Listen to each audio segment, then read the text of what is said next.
একটি আনন্দযাত্রা মুহূর্তে পরিণত হলো শোকযাত্রায়। হ্যাঁ দর্শক, সিলেটের শেখঘাট নবাব রোড এলাকার কবির হোসেন তার একমাত্র সন্তান মাসুম মিয়াকে নিয়ে ঘুরতে এসেছিলেন টাঙ্গুয়ার হাওরে। কিন্তু সে ঘুরতে আসায় কাল হলো এই পরিবারের জীবনে।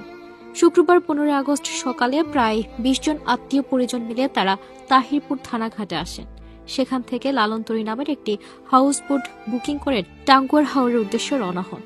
পরিবারের সকলের আনন্দ, হাসি আর ভ্রমণের উত্তেজনা সবকিছু মিলিয়ে দিনটি শুরু হয়েছিল আনন্দে। কিন্তু সে আনন্দ মুহূর্তে মুছে যায় দুপুরের দিকে। চলন্ত হাউস বোটের জানালার পাশে খেলছিল 5 বছরের শিশু মাসুম ও আরেকটি শিশু। হঠাৎ খেলার এক পর্যায়ে মাসুম জানালা দিয়ে পাতলাই নদীতে পড়ে যান। মুহূর্তের মধ্যে নিস্তব্ধতা নেমে আসে নৌকায়।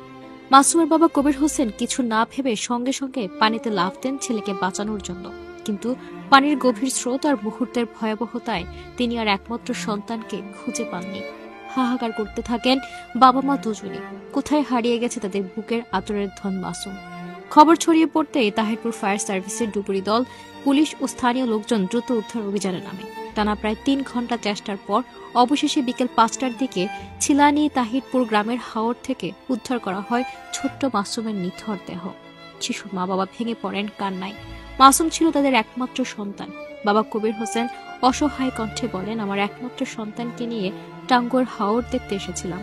পানিতে পড়তেই আমি সঙ্গে সঙ্গে লাফ দিয়েছিলাম আমার সন্তানকে ধরতে, কিন্তু তাকে খুঁজে পাইনি আর বাঁচাতে পারিনি।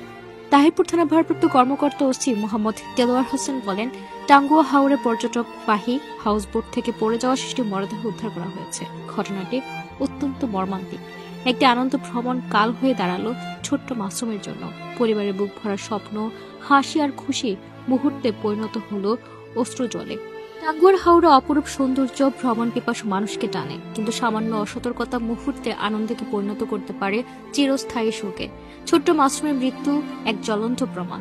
হাউসবোট বা নৌকার ভ্রমণে শিশুদের একা রাখা যাবে না। বিশেষ করে জানালা বা নৌকার ধারে খেলতে দেওয়া একেবারে ঝুঁকিপূর্ণ। নৌকায় অবশ্য পর্যাপ্ত লাইফ জ্যাকেট রাখতে হবে এবং শিশুদের ক্ষেত্রে সেটি ব্যবহার বাধ্যতামূলক করতে হবে।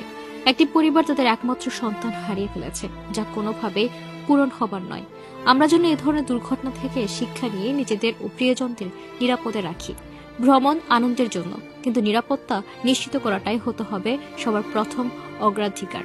আর যেন কোনো বাবা মায়ের বুক খালি না হয়। তাই সবসময় কোথাও ঘুরতে গেলে নিজের সন্তানদেরকে চোখে চোখে রাখুন। কিছুদিন আগে ইটালিতে এক পিকনিকে গিয়েছিলেন বেশ কয়েকটি বাঙালি পরিবার। সেখানে একটা লেকে গোসল করছিলেন সবাই। সে লেকে গোসল করতে গিয়ে হঠাৎ করে নিখোঁজ হয়ে যান তাদের 12 বছর বয়সী সন্তান সামাদ। খুঁজতে খুঁজতে পরে তার মরদেহ উদ্ধার করা হয় সেই লেকে ডুবেই মারা যান ছোট্ট সামাদ। এভাবে অসতর্কতার কারণে বা শিশুদেরকে চোখের আড়াল করলে কোনো একটা দুর্ঘটনা ঘটে যায়। তাই সবসময় সতর্কতা অবলম্বন করতে হবে শিশুদের ক্ষেত্রে। আর আপডেট পেতে আমাদের ফেসবুক পেজটি ফলো করে সাথে থাকুন। ধন্যবাদ।